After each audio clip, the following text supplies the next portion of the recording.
ये श्री अरविंद साहित्य संचयन, पेज 501। कल हमने कुछ किया तो है ये, डिफाइनिंग द एब्सोल्यूट। इसमें है निरपेक्ष का निरूपण। हमारी भूल यह है कि अपरिभाष्य को परिभाषित करने के प्रयास में हम तब सोचते हैं कि हम सफल हो गए हैं। अपरिभाष्य को जब हम डिफाइन करने का प्रयास करते हैं तो एक समय हमको लगता है कि हम सफल हो गए हमारे इस प्रयास के अंदर। कब लगता है? जब हमने इस निरपेक्ष का वर्णन पूर्ण एकांतिक निषेध नेति के द्वारा कर दिया होता है। क्योंकि आप ये कहते हो एब्सोल्यूट को डिफाइन कैसे किया जा सकता है, तो आप लार्जर और लार्जर उसकी डेफिनेशंस बनाते हो और फिर कहते हो अल्टीमेटली ये कोई भी नहीं है। मतलब आप उसका नेति के अंदर ही, जितने भी लोग हैं उन्होंने नेति के अंदर ही अल्टीमेट उसका उत्तर दिया है। तो तब लगता है आपने बस निरपेक्ष का निरूपण कर दिया। जबकि ऐसा करके भी हम इस निरपेक्ष की अवधारणा एक परम सकारात्मक इति और सब इतियों के कारण के रूप में करने को बाध्य होते हैं। और हम क्या कहते हैं इससे? नेति पर परम सकारात्मक और सभी इतियों के कारण के रूप में, कि ये जो निरपेक्ष है, सारी इति इति मतलब हाँ ये है, ये है, ये है, इस सब का कारण है ये। यह आश्चर्य की बात नहीं है कि शाब्दिक भेदों की बजाय सत्ता के तथ्यों पर दृष्टि रखने वाले इतने सारे तीक्ष्ण बुद्धि वाले विचारक भी यह अनुमान निकालने को प्रवृत्त होते हैं कि निरपेक्ष तो बुद्धि की एक कपोल कल्पना है। अरे भी निरपेक्ष तो खाली एक टर्म है, अपने आप में तो कुछ होता है या नहीं होता है, क्योंकि बुद्धि की पकड़ में नहीं आता ही। शब्दों और शाब्दिक तार्किकता से उत्पन्न एक विचार है, एक शून्य है, असत है, और वे यह निष्कर्ष निकालने को प्रवृत्त होते हैं कि एक शाश्वत संभूति विद्यमानता ही हमारी सत्ता का एकमात्र सत्य है। शाश्वत संभूति, वो ये कहते हैं कि जीरो है, वो इससे ये सारी चीज नहीं आई। एक शाश्वत बिकमिंग जो मैनिफेस्टेशन हो गया, वो ही है सत्ता का एकमात्र सत्य। प्राचीन ऋषियों ने निसंदेह ब्रह्म के विषय में नेतिवाचक ढंग से कहा है। उन्होंने उसके विषय में कहा नेति नेति, वह यह नहीं है, वह नहीं है, परंतु उन्होंने उसके बारे में इतिवाचक ढंग से कहने की सावधानी भी बरती। हाँ ये भी है, ये भी है। श्री अरबिंदो का बीइंग का एक ट्रेट, उनकी एक पर्सनैलिटी का कोई कोई तत्व उनकी इस अभिव्यक्ति में आया, उनके काव्य में आया, उनके हर चीज के अंदर, उनकी हर कविता में उनका कि कितनी अंतरंग तरीके से कि हाँ इनके अंदर वात्सल्य की भी ये चीज है, इनके अंदर तो ये वाली चीज भी है। तो इतिवाचक भी हो गया। और नेतिवाचक क्या कहेगा? ये सारे भी मिलाओ तो कोई श्री अरविंद पूर्ण तो नहीं बना देते इससे। ये सारे उनके सब टोटल हैं, उनके पर्सनैलिटी के कुछ कुछ कुछ कुछ ट्रेट्स हो सकते हैं, अंग हो सकते हैं, उनकी पूरी सत्ता तो इससे कहीं महान है। उसको कोई क्या वर्णन कर सकता है? डिफाइन नहीं कर सकते। तो ऋषियों ने नेतिवाचक और साथ साथ इतिवाचक ढंग से कहने की सावधानी बरती। उन्होंने यह भी कहा है कि वह यह है, वह है, वह सब कुछ है, क्योंकि उन्होंने देख लिया था कि इसे निषेधात्मक या विधेयात्मक परिभाषाओं की सीमा में बांधना उसके सत्य से च्युत होना है। निषेधात्मक नेगेटिव, विधेयात्मक पॉजिटिव परिभाषाओं की सीमा में बांधना उसके सत्य से च्युत होना है। निरपेक्ष का, डिवाइन का जो सत्य है, आप पॉजिटिव ही पॉजिटिव स्टेटमेंट दो, ये है, ये है, ये है, और ये नहीं है, नहीं है, नहीं है, ये दोनों ही जब जहां जिस तरीके से जरूरी हो आप काम में ले सकते हो। भाई ये समझने की बात है कि आपका बहुत नजदीक का, आपने कोई पालतू बना रखा है किसी बंदर को। अब आपके विषय में ठीक है, दूसरे बंदरों को वो बताता है, उनसे कुछ बेटर आपकी कुछ चीज जानता होगा वो, पर उसकी चेतना में आपकी बीइंग का क्या आ सकता है एक बंदर के? अब एक बंदर और मनुष्य में तो कोई विशेष, कोई बहुत लंबा-चौड़ा फ़र्क नहीं है। पर मानवीय चेतना और दिव्य चेतना जिसकी हम बात कर रहे हैं, इससे ये तो समझ आ ही जाना चाहिए। उसको हम डिफ़ाइन करने की कोशिश करें ऊँचे से ऊँचे मन से, अब ये तो कोई अपने आप में यंत्र भी बहुत अच्छा नहीं है। जिस यंत्र से हम डिफ़ाइन करने की कोशिश कर रहे हैं, ये कम से कम थोड़ा-सा चाहिए। हाँ, पर इसको इतना भी एक्सट्रीम पे मत लेके चले जाओ, कि आप कह दो मैं तो बिल्कुल इनसिग्निफिकेंट हूँ। क्योंकि आपके अंदर वो सच्चा भाग है, जो जिसकी ही वास्तव में सिग्निफिकेंस है। तो व्यक्ति क्या है, या तो एक एक्सट्रीम पे चला जाएगा या दूसरे एक्सट्रीम पे चला जाएगा। और अगर विचार करेगा तो वो इनेविटेबली जाएगा ही एक्सट्रीम पे। इसका तरीका तो ये है, जो हमारा तरीका है, भी माँ के प्रति ओपन रहो। वो आपसे जो चाहती हैं, आपकी काबिलियत है या नहीं है, आपसे क्योंकि चाह रही हैं, वो करो बस। उसके अलावा इंडिपेंडेंटली आप ये सोचो कि इतिवाचक या नेतिवाचक बुद्धि को थोड़ा फ्लेक्सिबल या सफल करने के लिए तो भले ही कि ये काम दे सकती हैं। बाकी तो ये समझ में आना चाहिए हम इसको डिफाइन नहीं कर सकते। उन्होंने कहा ब्रह्म जड़ तत्व है, प्राण है, मन है, अतिमानस है, वैश्व आनंद है, सच्चिदानंद है। फिर भी इसे वास्तव में इनमें से किसी भी चीज से परिभाषित नहीं किया जा सकता है। जिसमें से अभी आप ये देखो कि जड़ तत्व, विज्ञान, भौतिक विज्ञान खाली जड़ तत्व से परे जा ही नहीं रहा। वो तो कह रहा है मैं इसी के अंदर से सारे रहस्यों को उजागर करके आपको बता दूंगा। दूसरा जो मन के ऊपर है, आपकी जितनी पद्धतियां हैं, चिंतन है, ध्यान है तो मन के ही क्षेत्र के सारे। अतिमानस अपने आप में क्या होता है, अगर मन से आप अप्रोच करते हो वो एक एक चीज है। ये जैसे जड़ तत्व से, और आप ये पश्चिम की संस्कृति करती है, मन को भी अप्रोच करती है, जड़वाद के रूप में कर रही है। तो वैसे ही मन से आप ये सोचो अतिमानस ये है, अतिमानस ये है। तो अपने आप में ब्रह्म जड़ तत्व है, प्राण है, मन है, अतिमानस है, वैश्व आनंद है, सच्चिदानंद है। फिर भी इसे वास्तव में इनमें से किसी भी चीज से परिभाषित नहीं किया जा सकता है। यहाँ तक कि सच्चिदानंद की हमारी विशालतम अवधारणा से भी नहीं। हम जो सोचते हैं सच्चिदानंद के विषय में, हमारी अवधारणा, मैं तो कह रहा हूँ हमारी अवधारणा छोड़ दो, सच्चिदानंद अपने आप भी खुद भी अवधारणा बनाए तो भी उसको डिफाइन नहीं कर सकता। हम तो कर ही क्या सकते हैं? पर अगर अतिमानस भी कहे कि मैं इसके बारे में डिफाइन करता हूं, तो भी क्या कर लेगा? दुनिया में जैसा कि उसे हम देखते हैं, भले हमारी मानसिक चेतना के लिए हम उसे कितनी भी ऊंचाई तक क्यों न ले जाएं, हम पाते हैं कि हर इति के साथ एक नेति है। परंतु नेति कोई शून्य नहीं है। ये नहीं है, नहीं है, नहीं है, ये हमने बात करी। नेति कोई शून्य नहीं है। भाई, आप एक फार्म हाउस संभालते हो, पर ये आपके बीइंग का कंप्लीट हिस्सा नहीं है।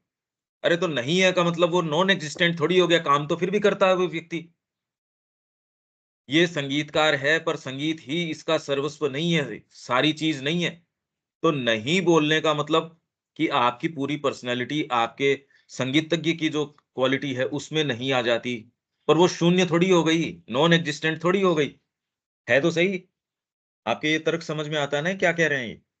नेति का मतलब कोई नॉन एग्जिस्टेंट थोड़ी हो गई। भगवान ये नहीं है तो इससे नॉन एग्जिस्टेंट थोड़ी हो गई। सिर्फ ये नहीं हाँ, है। सिर्फ ये नहीं है। वास्तव में जो शून्य प्रतीत होता है वह शक्ति से भरा है, अस्तित्व की शक्ति से ओतप्रोत है, प्रकट या संभाव्य सामग्री से भरा है। न ही नेति पक्ष का अस्तित्व इसके साथ मेल खाने वाले इति पक्ष को असत या अवास्तविक बना देता है। वह तो केवल इति पक्ष को वस्तुओं के सत्य के बारे में, अपितु हम तो यहाँ तक कह सकते हैं कि स्वयं इति पक्ष के अपने सत्य के बारे में एक अपूर्ण कथन बना देता है। क्योंकि इति पक्ष और नेति पक्ष न केवल साथ साथ रहते हैं, अपितु एक दूसरे के साथ संबंध में और एक दूसरे के द्वारा रहते हैं। वे एक दूसरे की पूर्ति करते हैं और उस समग्र दृष्टि जिसे सीमित मन नहीं पा सकता, के समक्ष एक दूसरे की व्याख्या करते हैं।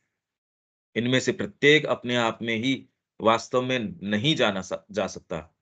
न तो नेति पक्ष को जान सकते, न इति पक्ष को जान सकते। आप कहो कि माँ के तीनों रूप हैं, व्यष्टि सत्ता है, समष्टि वैश्विक है और परात्पर है। इसके अंदर किसी व्यक्ति को भी आप एक को क्या जानो, क्योंकि वो तीनों समाहित करता है। और आप कहो मैं ट्रांसेंडेंट को जानता हूं पर उसके वैश्विक तत्व को नहीं जानता, इंडिविजुअल को नहीं जानता, तो भी नहीं जानते आप। किसी भी चीज को यदि पूर्ण रूप से नहीं जानते, आप कहो गुरु की महिमा, अब गुरु को आप मानते क्या हो? तो इसलिए आप वास्तव में उसको क्या क्या डिफाइन करो, एक गुरु को भी डिफाइन नहीं कर सकते। आप उसकी पर्सनैलिटी की चीजों को, उसके गुणों को, ये को, वो को, कोई सारा प्रयास कर ही रहे हैं। किसी भी गुरु के विषय में कितनी कितनी पुस्तकें, कितनी कितनी बातें, हर गुरु के बारे में पुस्तकें हैं, पर वो सारी भी मिलाओ तो भी उसकी पर्सनैलिटी का कुछ अंश भी वो सामने रख सकते हैं क्या? कभी नहीं रख सकते। अगर किसी को ये सेंस हो, रामकृष्ण जी के बारे में जो भी पुस्तकें हैं, चाहे कितनी भी अंतरंग हैं, वो उसकी सारी इतिश्री नहीं है। आप सीधे संपर्क में उन पुस्तकों से ज्यादा वॉइस संपर्क में डिस्कनेक्ट हो गई। हेलो,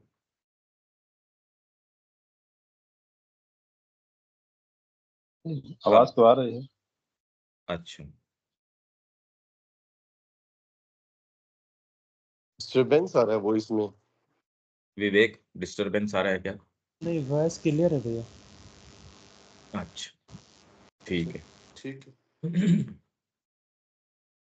तो हम ये कह रहे हैं, यही बात श्री अरविंद गीता के विषय में कह रहे हैं कि कोई भी इस तरीके का सदग्रंथ है, श्री कृष्ण उस समय क्या कह रहे थे। पहली बात तो उसका एग्जैक्ट अर्थ निकालना, हम कैसे निकालें भी श्री अरविंद की श्री कृष्ण की चेतना में क्या था, और वो एग्जैक्टली क्या मीन कर रहे थे उन शब्दों से, ये जानना न तो हमारे लिए प्रासंगिक है, न महत्वपूर्ण ही है। अगर उसका आज के समय में कोई सत्य हमारे लिए नहीं हो, तो गीता की क्या रेलेवेंस है? पर आज भी उसकी रेलेवेंस इस बात के अंदर है कि उस समय के व्यक्तियों ने उसको जैसा जाना या नहीं जाना, उसकी बजाय आज अगर हम उसमें प्रवेश करके आज के सत्य यदि निकाल पाते हैं, और इससे हम कुछ न कुछ इससे प्राप्त कर पाते हैं, आगे जा पाते हैं, ये तो बड़ी सुप्रीम इंपॉर्टेंस की चीज हो गई। इसलिए गीता के अंदर भगवान कृष्ण जो कह रहे होंगे या नहीं कह रहे होंगे, पर श्री अरविंद की टीका देखो उसके ऊपर, कैसे उसको कहां तक लेके चली जाती है। देख रहे हो ना आप उन कॉन्सेप्ट्स को, भले श्री कृष्ण ने कहा हो या नहीं कहा हो, और दूसरे लोगों ने जिन्होंने टीका करी उसको कंपेयर कर लो। अरे भाई, ये तो इसमें तो आपके पास श्लोक है या वो कॉन्सेप्ट है कि जिसके अंदर आप वर्ण व्यवस्था का कॉन्सेप्ट है, या फिर बाद के अंदर स्त्रियों के विषय में जो कॉन्सेप्ट है, इसमें जो जो कॉन्सेप्ट्स आए हैं यहाँ, लोग तो इसके अंदर खाली कर्तव्य कर्म जो है, ड्यूटी वाला जो है, उसी को कह देते हैं बस ये गीता का सार तो इसके अंदर आ गया। और जबकि गीता स्वयं कह रही है बाद के अंदर आके कि मेरा परम जो रहस्य है वो तो ये है। तो इसमें तो कोई कंफ्यूजन तो नहीं हो सकता, जब गीता खुद उसको क्लेम कर रही है या खुद डिक्लेयर कर रही है। तो ये एक बड़ी भारी प्रॉब्लम है।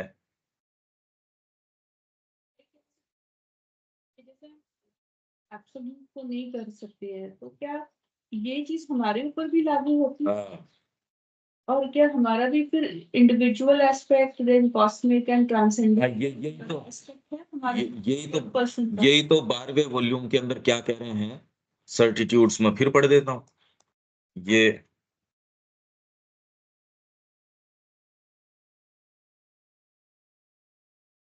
12वें वॉल्यूम का पहला ही है।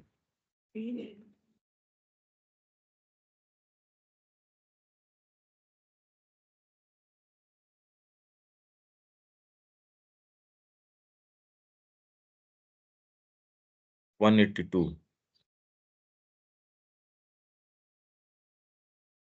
ये रहा 12वें वॉल्यूम का। In the deep there is a greater deep, in the Heights A greater height, sooner shall man arrive at the borders of infinity than at the fullness of his own being।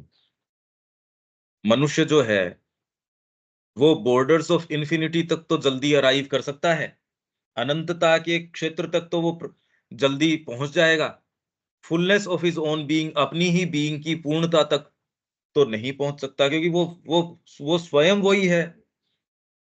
for that being is infinity, is God. तो इसलिए व्यक्ति absolute को खुद को ही define नहीं कर सकता। और दूसरी बात छोड़ो, ये एक बड़ी विशेष बात है, इसीलिए ये कह रहे थे अहम ब्रह्मास्मि। अगर और विवेकानंद जी कह रहे हैं तुम वेदांत की संतान हो, इसको स्वीकार करो, इस पे विश्वास करो। और ये संस्कृति तो इसी के निरूपण के लिए, इसी को यहाँ एग्जीक्यूट करने के लिए थी। और अगर आप ये करते हो, जितना भी करते हो, उससे वास्तव में आप उपलब्धियां प्राप्त करते हो। और यदि आप अदरवाइज किसी और दूसरे तरीके से करते हो, कुछ नहीं प्राप्त करते। ये बिल्कुल स्पष्ट बात है। इसलिए इनमें से प्रत्येक अपने आप में ही वास्तव में नहीं जाना जा सकता। न आप नेति पक्ष को जान सकते, न इति पक्ष को जान सकते। हम उसे उसके गंभीरतर सत्य में तभी जानना शुरू करते हैं जब हम उसमें उसके प्रतीयमान विरोधी पक्ष के संकेतों को पढ़ सकते हैं। मतलब जब आप इंडिविजुअल में उसके वैश्विक तत्व को जब देखना जानो और उसके परात्पर तत्व को देखना जानो। इसलिए गुरु के अंदर आप क्या ढूंढ रहे हो, आप कोई शालिग्राम के अंदर क्या कोई पत्थर देख रहे हो, तब तो वो क्या रेस्पॉन्ड करेगा आपको। अगर उसको खाली आप एक यो ही पिंड मान रहे हो या कोई चीज ही मान रहे हो, क्या रेस्पॉन्स मिलेगा। तो गुरु को यदि कोई सामान्य व्यक्ति ही माने या बाह्य व्यक्तित्व ही माने या उसकी और जो गहनतर क्षमताएं हैं वो माने, या जो वो मान सकता है वो सारी चीजें मान ले, तो भी गुरु का क्या जान ले, कुछ नहीं जान सकता। ऐसे गंभीरतर उदार अंतर्भास के द्वारा ही, न कि वर्जित करने वाले तार्किक विरोध द्वारा, हमारी बुद्धि को निरपेक्ष की ओर जाना चाहिए। निरपेक्ष की सकारात्मकताएं, इतिवाचक चीजें कि ये है, हाँ डिवाइन, ये एट्रीब्यूट भी है उसका, ये भी है, ये भी है। हमारी चेतना के लिए उसके अपने आप के विषय में विभिन्न कथन हैं। कल इसकी बात करी थी हमने, क्या क्या बात करी थी हमने, इसको इंग्लिश में क्या बोलते हैं, ये देखो। The positives of the absolute are its various statements of itself to our consciousness. मतलब इसका क्या मतलब था, कल अपन ने बात करी थी इसकी।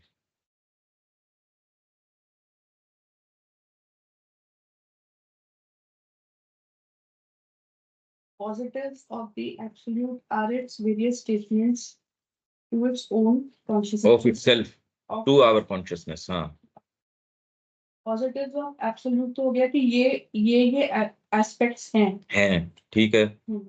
They are its various statements of itself. ये absolute की statements है जो कि हमारे कॉन्शियसनेस के अंदर वो ट्रांसलेट हो रही है कि हाँ ये है, ये है, ये एस्पेक्ट्स है।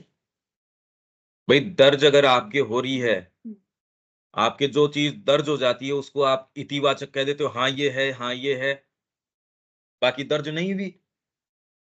समस्या उसके बीइंग की नहीं है, समस्या ये है कि हमारे कितनी दर्ज हो पा रही है, नहीं हो पा रही है। तो इसलिए एब्सोल्यूट के बारे में आप कोई भी पॉजिटिव कहते हो, इतिवाचक कहते हो, हाँ ये है, ये है, ये है, इसका मतलब वो एब्सोल्यूट के विषय में वेरियस स्टेटमेंट्स हैं हमारी चेतना के प्रति, क्योंकि वो दर्ज हो पा रही है। आपकी स्केल के ऊपर कोई वजन आ गया और अगर स्केल से ज्यादा का वजन रख देते हो तो स्केल कहती है नहीं मेरे तो अधिकार क्षेत्र से बाहर का है, वो रीडिंग नहीं देगी। आप वेइंग स्केल के ऊपर भी उससे लिमिट से ज्यादा कर दो तो वो क्या करेगी। It's negatives bring in the rest of its absolute positivity by which its limitation to these first statements is denied. मतलब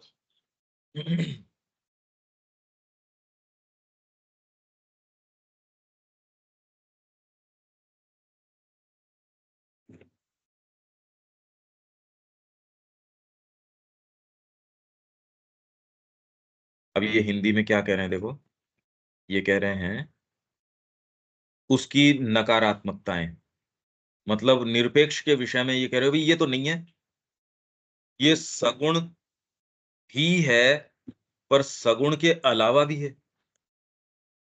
तो ये केवल सगुण नहीं है, तो आपने नेतिवाचक नहीं, ये नहीं है, नेतिवाचक कह दिया। वो क्या है, उस शेष बची निरपेक्ष सकारात्मकता को ले आती है जिनके द्वारा प्रथम कथनों द्वारा इस पर लादी सीमितता का खंडन होता है। मतलब Its negatives bring in the rest of its absolutes positively, it's absolute positivity. absolute positivity, by which its limitations to these first statements is denied. तो मतलब इनकी जो नेगेटिव्स हो गया वो कि ये चीज नहीं, ये नहीं है, नहीं है। हाँ, तो ब्रिंग्स इन द रेस्ट, जब ये नहीं है तो वो है, इज इन द रेस्ट, मतलब जो चीज अगर हम किसी चीज को नेगेट करते हैं तो बाकी वो एस्पेक्ट्स हैं, क्योंकि कह रहे it's negatives bring in the rest of its absolute positivity. तो जो नेगेटिविटी है जो है वो, जो बाकी की जो बची एब्सोल्यूट पॉजिटिविटी है भाई ये चीज नहीं है, ये चाबी नहीं लगेगी, इसका मतलब ये थोड़ी है कि और चाबियां ही मैंने खारिज कर दी, ये वाली नहीं लगेगी। तो जो रेस्ट को मैंने अब उसमें संभावना आ गई, वो ये कह दिया कि ये वाली चीज नहीं है, नहीं है, तो बाकी जो शेष बची कोई चीज, भाई मैं किसी कार्डबोर्ड के अंदर से कोई एक फिगर काट लूं कि ये नहीं है, नहीं है, नहीं है करके काट लूंगा सपोज, तो जो रेस्ट बचेगा उसको तो मैंने डिफाइन कर ही दिया। एक अगर मैं काटता हूं किसी बोर्ड के अंदर से, ये वाली आउटलाइन में काट लेता हूं, तो वो काटने से जो रेस्ट बचेगा, तो जो negatives bring in the rest of its absolute positivity, बाकी जो rest of its absolute positivity है, by which its limitation to these first statements is denied. First statements कौन से थे? फर्स्ट स्टेटमेंट्स ये थे पॉजिटिव्स के, द पॉजिटिव्स ऑफ जो हमें हमें दर्ज करना ये है, ये है, ये है, तो वो लिमिटेशन हो गई। हाँ जी, ये सगुण है, तो लिमिटेशन हो गई उसकी। नेतिवाचक उन जो फर्स्ट लिमिटेशंस थी उनको डिनाई करके उसकी एब्सोल्यूट जो rest of its absolute positivity है उसको असर्ट कर देता है। ठीक है, अच्छा अब आगे सेंटेंस। ये बात समझ आ रही है क्या विवेक? ये अगर नहीं आइडिया समझ में आ रहा हो तो वहीं आप रोक लेना। कहाँ भैया आ रही है? ठीक है, वी सर हैव बहुत ज्यादा कॉम्प्लिकेटेड है जी। हालांकि क्लियर ये सब स्पष्ट तो हो रहा है, हाँ इति और नीति तो बहुत क्लियर स्पष्ट हो रहा है, हाँ उसमें तो कोई कंफ्यूजन ही नहीं है, हाँ हाँ मगर वैसे कुल मिला के बहुत ज्यादा कॉम्प्लिकेटेड है ये हाँ है, जी। बिल्कुल सही बात है। अब आगे ये क्या क्या कह रहे हैं, हमारे पास सबसे पहले आरंभ करने के लिए उसके विशाल प्राथमिक संबंध हैं। प्राथमिक संबंध हैं, ये हमने कल पढ़ लिया, जैसे कि अनंत और शांत सीमित, ये रिलेशंस है सबसे जो प्राइमरी प्राथमिक संबंध है। जैसे अनंत, भाई इति और नेति, ये अनंत है और ये शांत सीमित है। ये परिस्थितिबद्ध कंडीशनड है और ये परिस्थिति विमुक्त अनकंडीशनड है। ये सगुण है और निर्गुण है।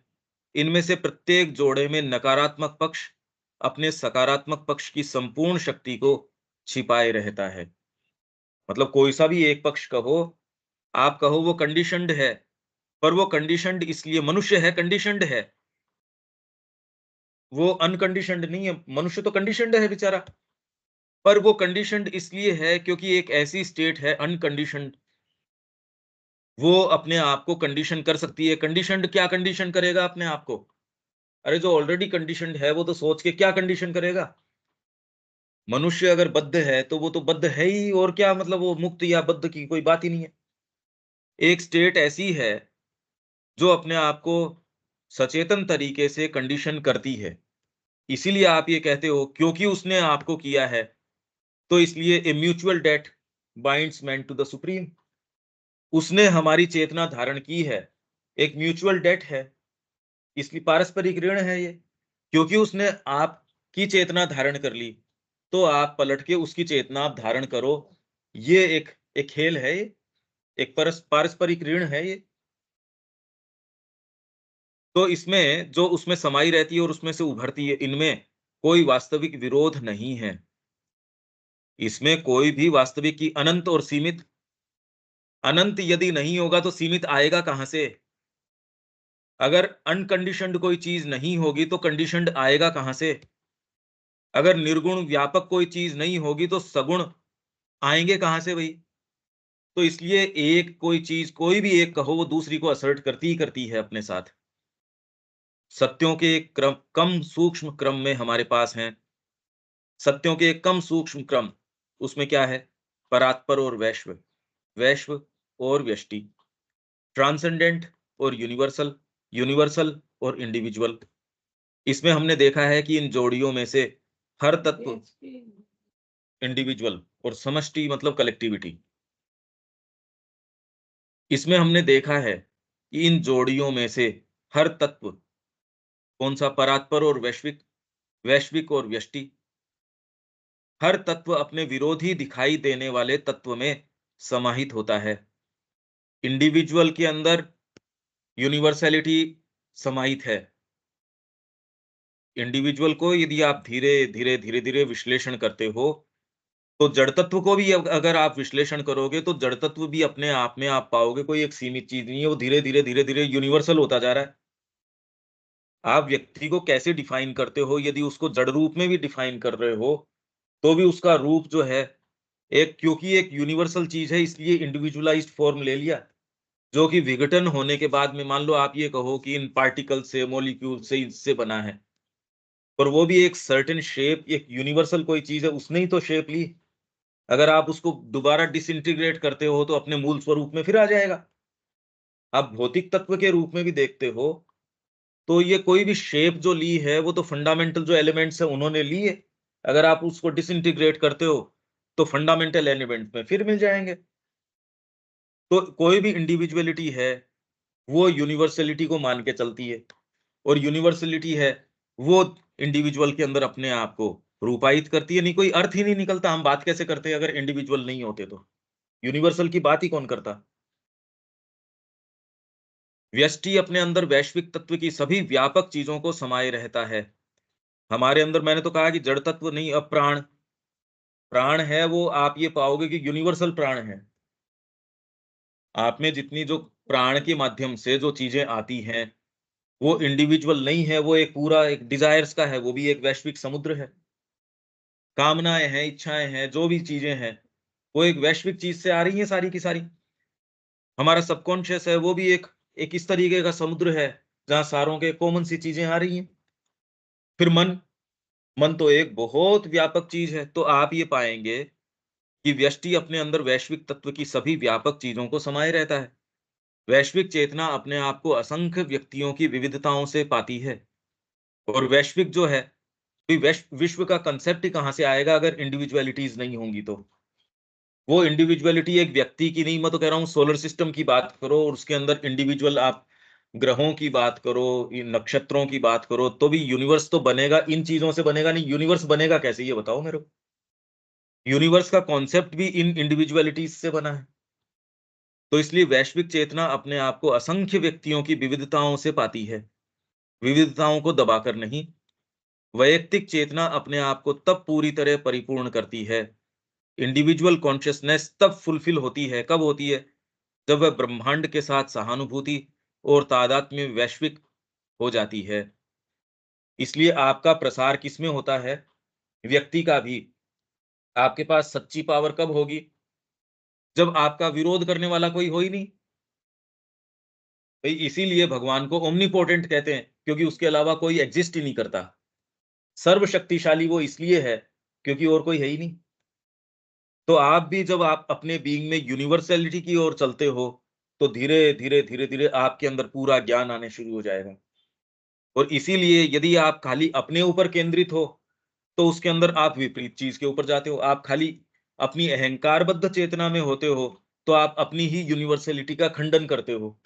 तो आपके पास ज्ञान नहीं होगा, आपके पास शक्ति नहीं होगी, आप सब जगह व्यापक नहीं हो सकते। इसका लॉजिक ये है। अगर व्यक्ति अपने ऊपर ही और अपना बोल के भी अब तो खाली शरीर और आपका छोटा सा प्राण उस पे केंद्रित हो रहे, तो वो संस्कृतियां अपने आप को टिकाऊ कैसे रख सकती हैं?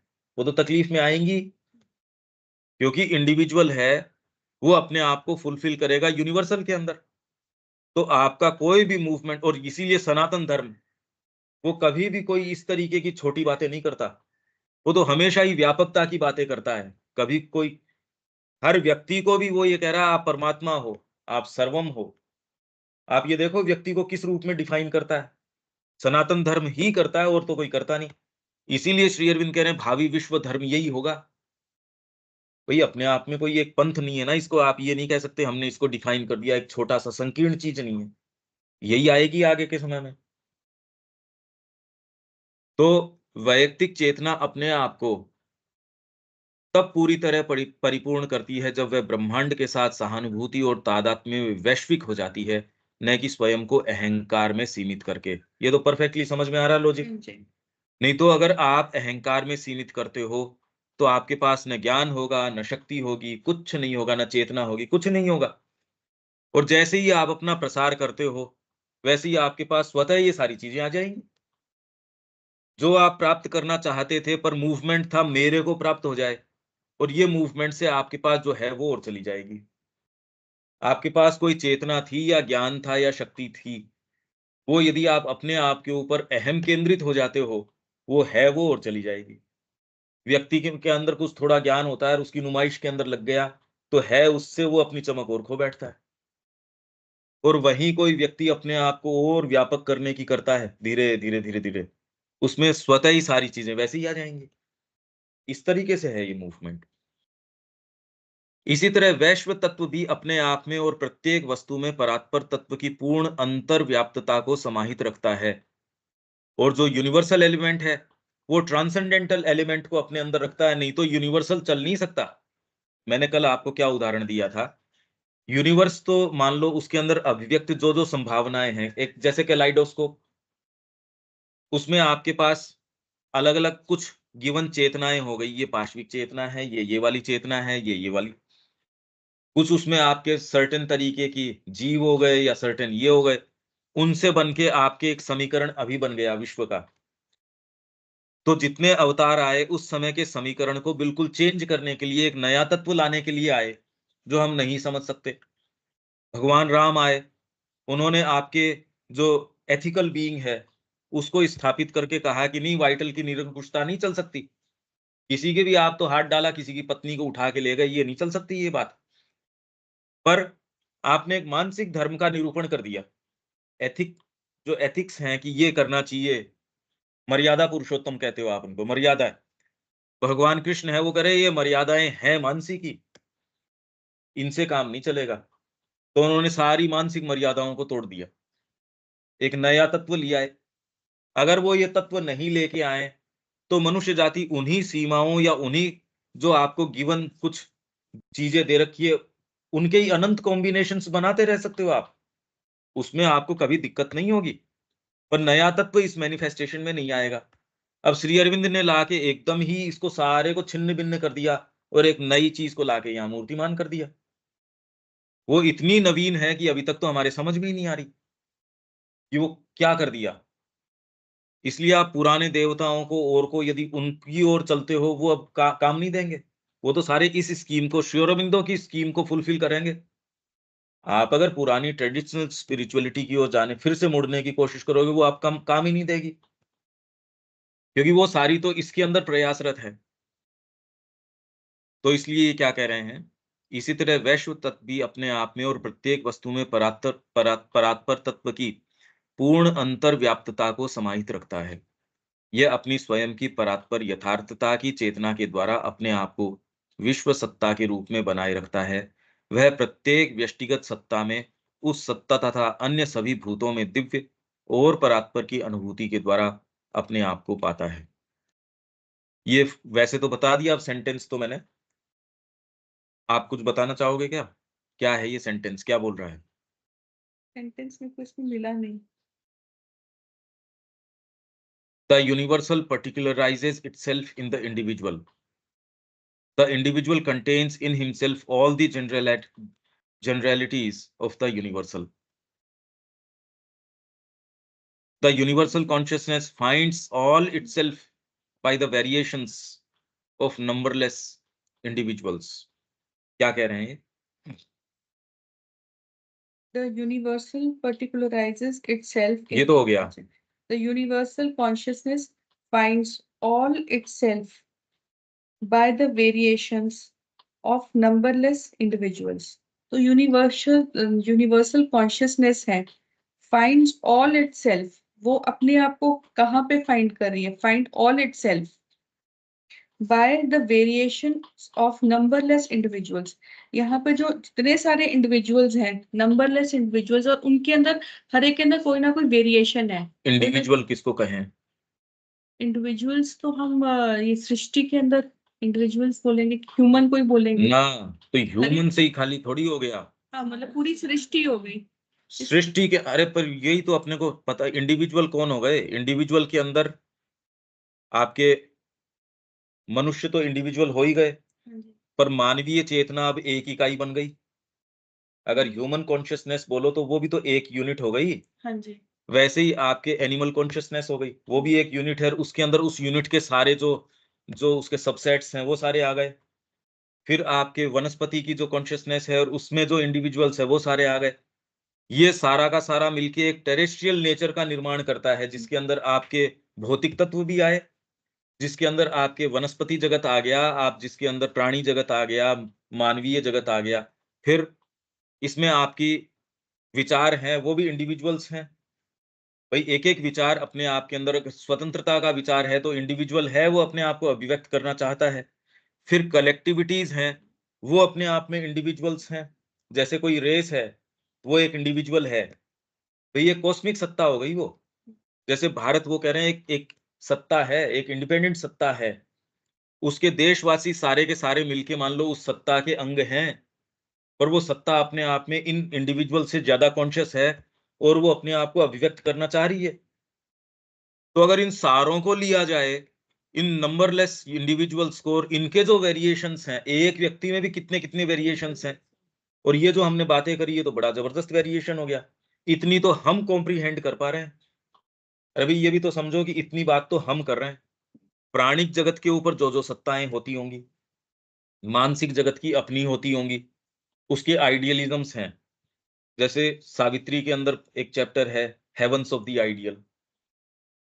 हेवन्स ऑफ द आइडियल है तो उस उन उन आइडियल्स के हेवन है, यहाँ तो बेचारे आइडियल्स आते तो हैं, पर अब वो आके धराशायी हो जाते हैं, हम जैसे हैं जिस तरीके के। आप आइडियल पकड़ते हो, उसके साथ क्या करते हो देखो, यहाँ आके धराशायी हो जाते हैं। क्योंकि जड़ तत्व है वो हावी है, प्राण तत्व है वो हावी है। प्राण के क्षेत्र में आइडियल्स का कोई स्थान नहीं है, वहां तो प्राण ही प्राण है।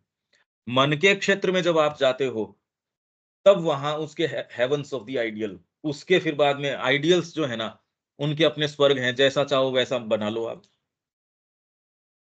तो वो सारी की सारी चीजें भी, भाई यूनिवर्सैलिटी की आप अगर बात कर रहे हो, तो ये सारे जितने बताए गए हैं उतनों को तो आपको अकाउंट फॉर करना ही पड़ेगा।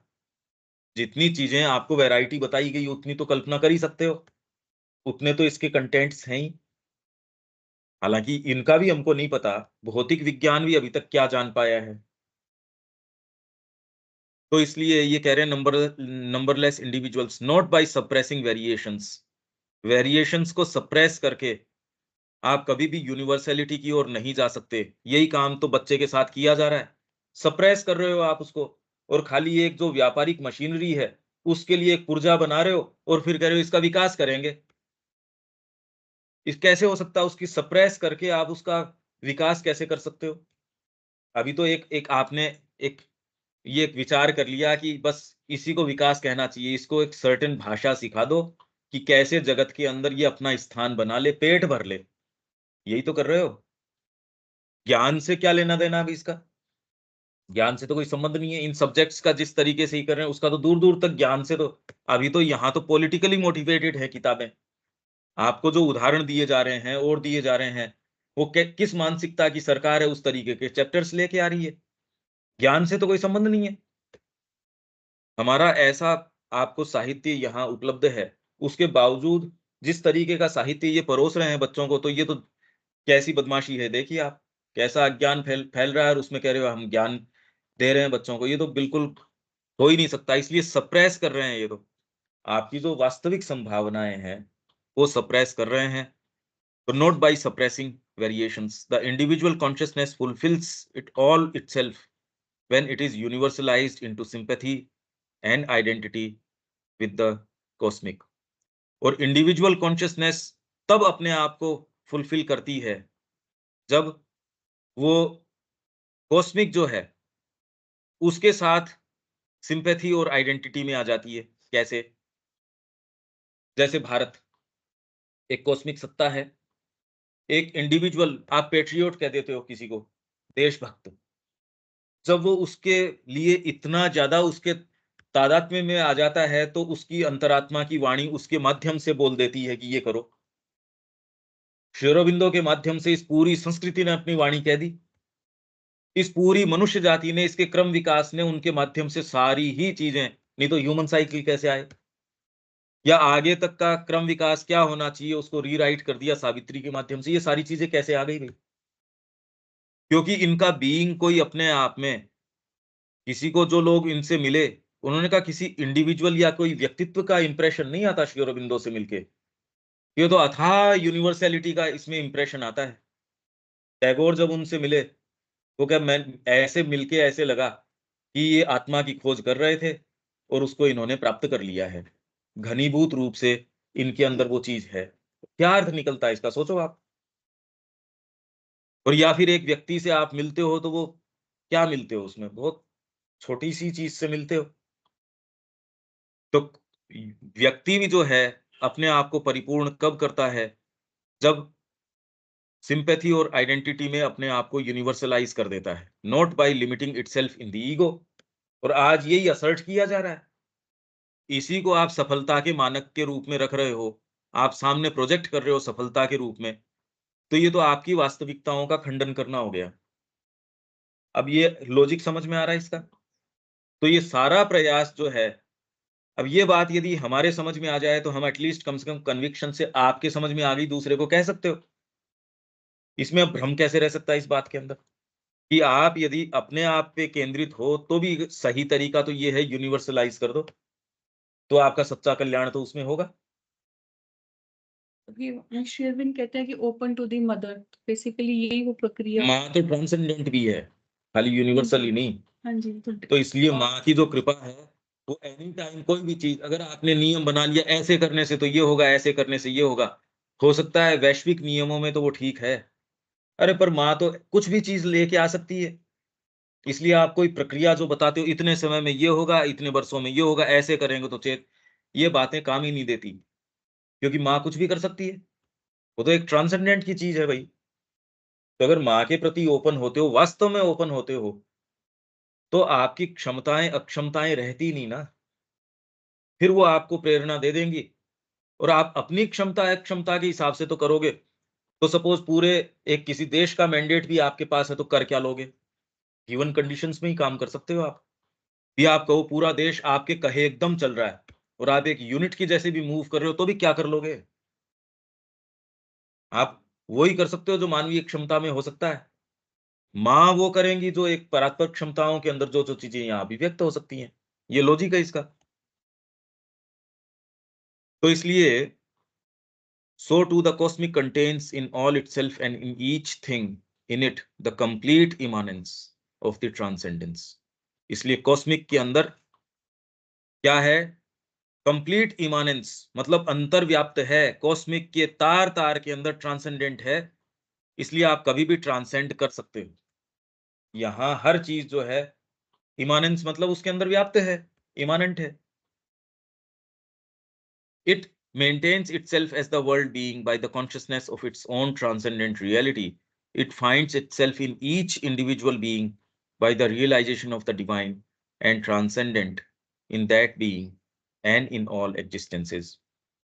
इसलिए आप गुरु के अंदर क्या पाते हो? ये तीनों ही पक्ष पाते हो। उसकी बाहरी सत्ता, उसको प्रणाम करना। नहीं तो व्यक्ति ये कह दे, जिसका दुरुपयोग करते थे कि हम तो आपका ध्यान करते हैं, उसकी आपकी उपस्थिति हमको बेटर हम अपने घर पे पाते हैं। माताजी ने कहा ये इंडल्ज मत करो इन बातों में, यहाँ ध्यान ये प्रणाम के समय आया करो। और किसी दूसरे व्यक्ति को जो ये कह रहा है कि माताजी मैं तो आपसे मिलना चाहता हूँ, मैं आप मेरी भौतिक माँ हो। माँ का जो 18वां वॉल्यूम है जिसमें 12 साधकों के साथ बातचीत है, इसमें भी है ये बातें। तो उसके अंदर की माँ मैं तो आपके बिना मैं तो बहुत मुश्किल रहती है। तो श्री अरविंद ने उसका उत्तर दिया है, माँ ने भी उत्तर दिया है कि माँ को तुम उनके वास्तविक स्वरूप में, उनको भौतिक तत्व में मत देखो। माँ तो उनका स्वरूप तो दूसरा है, उसको ये बात कह रहे हैं, और जब प्रैक्टिकल बात आ रही है तो उसको ये कह रहे हैं नहीं इसमें इंडल्ज मत करो, प्रणाम के समय यहाँ आया करो। दूसरा कह रहा है मैं आपको परेशान करता हूँ रोज-रोज पत्र लिख के। अंदर की तो आप जानते ही हो। अरे भीतर की तो माँ आप पूरे विश्व की जगत की आप जानते हो, लिखना तो एक सुपरफ्लुअस सी चीज़ है। एक बस कहने को हम कह रहे हैं, बाकी तो आप अंदर की जानते ही हो। ये तो दूसरों के लिए ज़रूरी है। माँ ने कहा नहीं, नहीं बात तो तेरी ठीक है, पर तू लिखा कर उससे कनेक्शन बैठता है। तो इसलिए आप यदि दुरुपयोग करते हो किसी एक चीज़ का, एक किसी कोई तथ्य है या कोई एक एक सत्य है, पर एक्चुअल जो भौतिक सत्य है वो एक है। तो ये कॉमन सेंस व्यक्ति को रहता नहीं। जब जहाँ जो सुविधा होती है, वो वाले सत्य को जहाँ नहीं करना चाहिए, वहाँ अप्लाई करता है और वो एक कदम आगे नहीं बढ़ पाता। आप समझ पा रहे हैं इसमें किस लिए कॉमन सेंस की ज़रूरत है? तो ये सारे पत्र इस दृष्टिकोण से यदि आप देखते हैं माँ के, श्री अरविंद के, तो ये तीनों ही तत्वों को वो तो कभी अस्वीकार कर ही नहीं रहे। किसी व्यक्ति ने अपने इसमें है ये, दूसरे वॉल्यूम में श्री अरविंद को कह दिया जो ट्रांसेंडेंसेस हैं, जो सुप्रीम डिवाइन है, वो आपके रूप में यहाँ है। तो श्री अरविंद ने अस्वीकार नहीं किया उस बात को, कहा तेरी बात तो ठीक है, पर अब प्रैक्टिकली इसको समझने के लिए देखो कर्म वगैरह करना तो ज़रूरी है। उसको ये नहीं कह रहे कि हम वो ट्रांसेंडेंट डिवाइन नहीं हैं।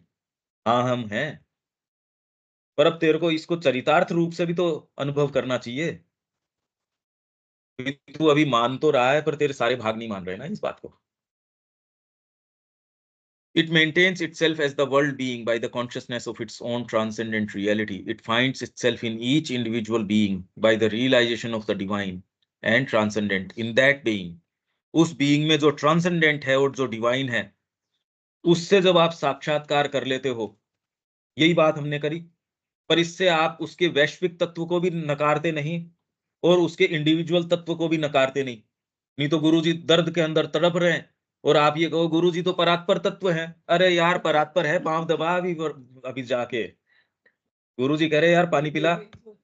हाँ, तो ये नहीं, नहीं गुरुजी तो वैश्विक तत्व हैं, ये तो यूँ ही माया के लिए या लीला के लिए कर रहे हैं। अरे लीला किसकी, तकलीफ पा रहा है वो आदमी, पानी पिलाओ उसको। ये दुरुपयोग हो गया ना इस बात का।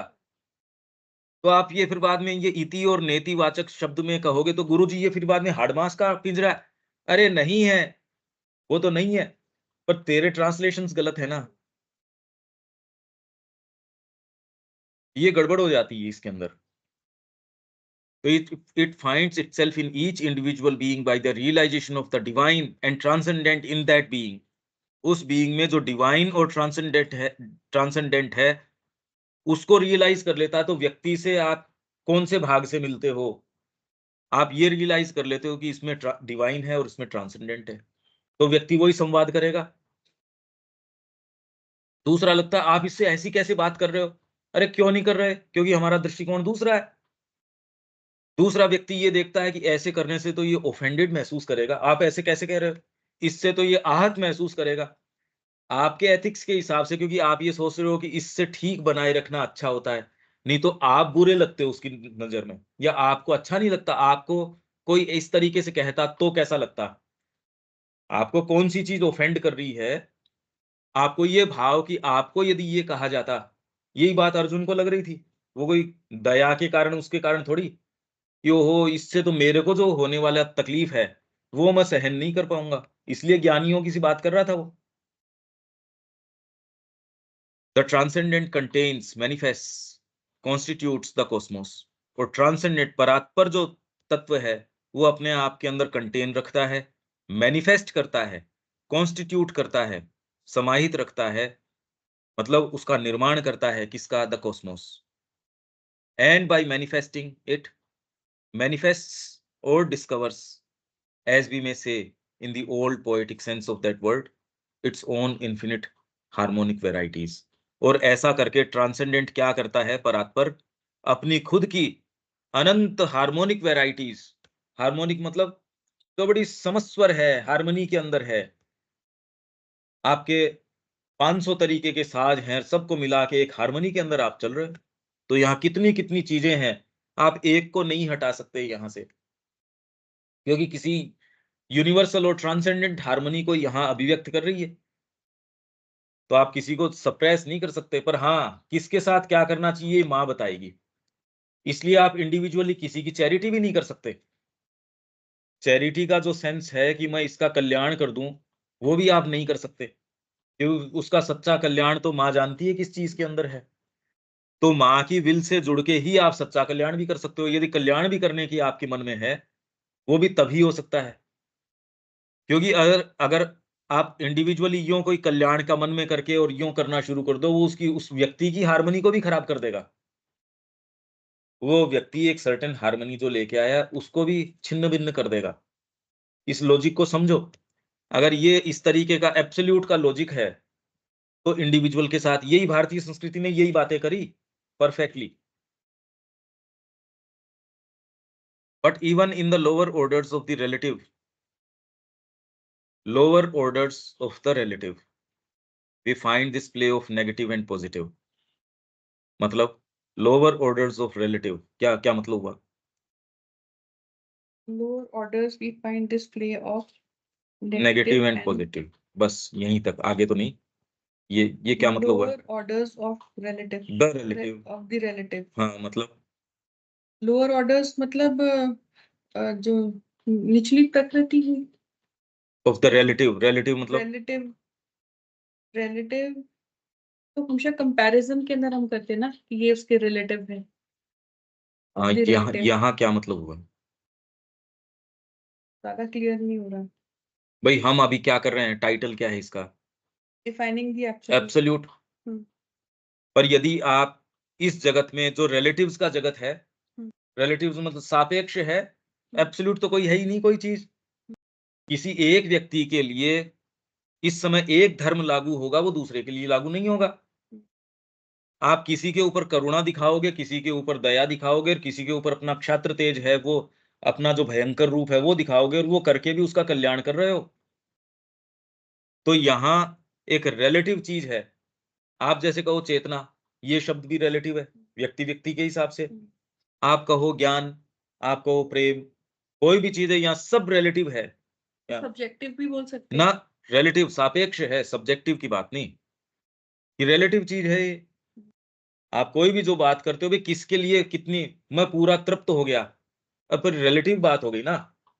परफेक्शन, तो परफेक्शन भी अपने आप में एक रिलेटिव शब्द है, क्योंकि आज का जो परफेक्शन है वो कल आने वाला जो कल है उसका परफेक्शन नहीं रहेगा, एक रिलेटिव शब्द हो गया। तो यहां in the lower order of the relative, यहां क्योंकि एब्सोल्यूट का नहीं है ये, we find this play of negative and positive. यहां भी हमको ये दो पक्ष नजर आते हैं इस जगत के अंदर। And through the divine reconciliation of its terms, not by excising them और carrying their opposite to the bitter end, we have to arrive at the absolute. और यहां भी रिकॉन्सिलिएशन से ही होगा, पॉजिटिव और नेगेटिव नेगेटिव को। और वो किस तरीके से, इसलिए इसको नमनीय बनाने के लिए मां श्री अरविंद ने क्या कहा, ये अपनी इसमें है मैनिफेस्टो के अंदर, जो पृथ्वी पर दिव्य जीवन का आविर्भाव, मन के विकास के लिए। अब उसको क्या कहते हैं कि आप एक थीसिस, एक प्रस्तावना अपने सामने रखो। मैन इज मोर्टल, मनुष्य है वो मृत्युशील है। अब उसकी एंटीथीसिस रख दो कि नहीं ये अमर है। अब इसको सिंथेसाइज करो, और उसमें जल्दबाजी मत करो सिंथेसाइज करने के अंदर। भाई यहां हम जितना प्रयास अभी कर रहे हैं श्री अरबिंदो के सेंटेंसेस को इस तरीके से खोलना और करना, क्या कर रहे हैं, नमनीयता ही तो कर रहे हैं। एक्चुअल जब आप मार्ग अपना लोगे तब इन टर्म्स का क्या अर्थ निकलता है वो तो तब समझोगे। हाँ, दामोदर के अंदर अपना प्रयास ये है कि हम और उसके नजदीक जाएं उस प्रक्रिया के।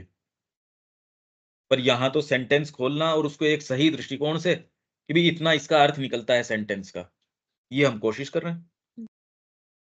For there in the absolute, all this relativity, all this varying rhythmic self-statement of the absolute finds not its complete denial, but its reason for existence. For there in the absolute, क्योंकि absolute में all this relativity, यहाँ जितनी भी सापेक्षताएं हैं, यहाँ तो सारी चीज relative हैं। अरे भौतिक ब्रह्मांड है, उसके अंदर भी जितनी भी चीजें हैं वो absolute तो है ही नहीं। कितने भी बड़ा से बड़ा आपका स्टार है वो भी डाई आउट कर जाता है और गैसियस फॉर्म में परिवर्तित होके फिर बाद में जाके वापस कोई चीज बन जाता है। तो यहाँ कोई भी चीज एब्सोल्यूट तो है ही नहीं। ये आप कह रहे हो ये तो अनित्य संसार है, यहाँ तो कोई भी चीज एब्सोल्यूट तो है ही नहीं। इसमें भी all this relativity, all this varying rhythmic self statement of the absolute, varying rhythmic self statement of the absolute, absolute का सेल्फ स्टेटमेंट है वेरिंग रिदमिक, रिदमिक है। हर चीज के अंदर एक रिद्म है ना, आप देख रहे हो भाई। नहीं, एस्ट्रोलॉजी कैसे काम करेगी अगर रिद्म नहीं हो उसमें, एक तरीके की लय ताल न हो। चाहे डिवाइन ही काम कर रहा है फिर भी आप भविष्यवाणी तो करते ही हो। पामिस्ट्री देख रहे हो तो रिद्म है ना यूनिवर्स की, शकुन शास्त्र है, रिद्म है ना यूनिवर्स की। आप व्यक्ति को देखते हो, उनकी क्रियाओं को देखते हो, आप विकास, अगर रिद्म नहीं हो तो विकास कैसे साधो, आप शिक्षा किसकी करो अगर रिद्म हो ही नहीं तो हर चीज के अंदर आप एक रिद्म देखते हो सर्टेन। और वो क्या है, self rhythmic self statement of the absolute finds not it's complete denial. तो यहां भी आप ये पाते हो रिलेटिव्स के क्षेत्र में भी ट्रांसेंडेंट का डिनायल नहीं है, एब्सोल्यूट का डिनायल नहीं है। एब्सोल्यूट जो भी निरपेक्ष, और ये है सापेक्ष, सापेक्ष में भी कोई डिनाई नहीं करता निरपेक्ष को, but its reason for existence and its justification. Relative justify करता है एब्सोल्यूट को। ये स्टेटमेंट समझ आ रहा है? कोशिश करें। कि रिलेटिव है ये जस्टिफाई कर रहा है कि एब्सोल्यूट है।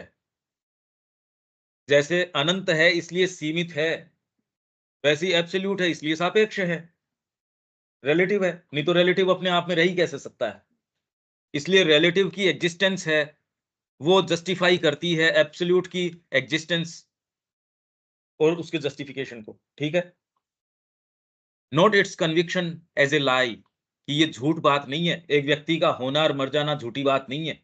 ये बता रहा है कोई अमर चीज है, क्योंकि वो बार बार इसमें आ रहा है एग्जिस्टेंस में, इसलिए कोई एक ऐसी चीज है जो बार बार आ रही है। But the source and principle of its truth, cosmos and individual go back to something in the absolute which is the true truth of individuality। Individuality का जो सच्चा सत्य है वहां तक कॉस्मोस और इंडिविजुअल चले जाते हैं कि आपका सच्चा सत्य कौन है, वो डिविनिटी है।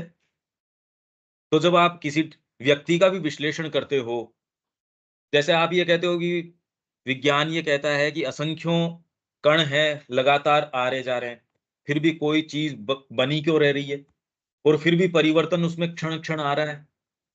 हर चीज में परिवर्तन आ रहा है, मानव शरीर में भी आप देख रहे हो परिवर्तन तो आ रहा है। तो परिवर्तन आ भी रहा है और एक सातत्य, एक कॉन्स्टेंसी भी बनी हुई है, एक सेंस ऑफ आप हो बचपन से लेके अभी तक वो सेंस भी बना हुआ है। तो कौन सी चीज है जो आपको बनाए हुए भी है और मूवमेंट में भी आपको लाए हुए। तो जो ओकल्ट साइंसेज है वो ये कह रही हैं कि इसके पीछे एक आइडिया है, इसके पीछे एक विचार है, एक मूल तत्व है जो शेप को बनाए रखता है। और जब तक वो विचार है तब तक वो शेप बनी रहती है, तब तक वो पार्टिकल्स का आदान प्रदान उसी तरीके से चलता है। अब ये तो बड़ी विशेष बात हो गई। तो इसलिए true truth of individuality, individual भी आपका जो है, अगर आप अंतरात्मा को स्वीकार नहीं करो तो बाहरी प्रकृति तो रह ही नहीं सकती। अगर आपका ब्रेन चला जाता है तो भौतिक शरीर भी नहीं रहेगा।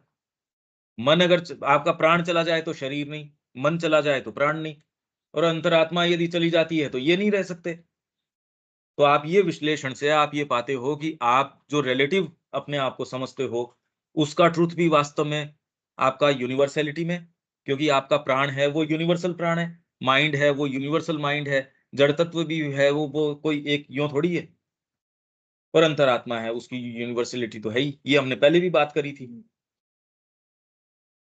तो आप वास्तव में इस विश्लेषण से इंडिविजुअल तो किसी विशेष अभिव्यक्ति के हिसाब से हो, बाकी तो आप अपने आप में एक यूनिवर्सल तत्व के बने हुए हो, और वो यूनिवर्सल तत्व है ट्रांसेंडेंटल तत्व का बना हुआ है। तो इसलिए the true truth of cosmic being and not their denial and conviction of their falsity. The absolute is not a sceptical logician denying the truth of all his own statements. Absolute निरपेक्ष कोई ऐसा logician, sceptical logician नहीं है जो खुद के ही सत्यों को बार बार अपने ही स्टेटमेंट्स को डिनाई कर रहा हो। लॉजिशियन तो यही करता है। तार्किक व्यक्ति क्या करता है? एक स्टेटमेंट करेगा, उसका खंडन कर देगा, फिर एक स्टेटमेंट करेगा। एब्सोल्यूट इस तरीके का कोई स्केप्टिकल लॉजिशियन नहीं है। And self express but an existence so utterly and so infinitely positive. ये श्री अरविंदो ने एक चीज कह दी, देखो आप, कि एब्सोल्यूट इतना इन्फिनिटली पॉजिटिव है जो नेगेटिव और पॉजिटिव दोनों से परे है, दोनों को समाये हुए है। देख रहे हो आप किस कहाँ आए हैं ये।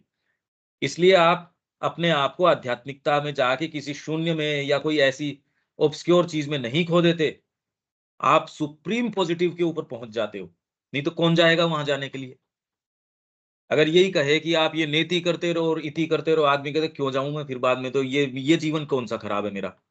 अगर मैं इतना परेशान हो कि लय ही अगर होना हो तो तुम हो जाओ, मेरे को तो लय होना नहीं, मेरे को तो रस आ रहा है इसमें, मेरे को रस आ रहा है इसमें, आप लय की और की बातें करते रहो। तो ये एक जो इनका स्टेटमेंट, इसका निष्कर्ष के रूप में कि जो एब्सोल्यूट है is so infinitely positive that no finite positive can be formulated which can exhaust it और bind it down to its definitions. उसको किन्हीं भी निर्धारणों के अंदर बांध नहीं सकता, किन्हीं भी परिभाषाओं से परिभाषित नहीं कर सकता। कितना सुंदर है ये, अगर वैसे तो देखो तो। ठीक है, इसमें विवेक कोई बात है? नहीं भैया। दीपक?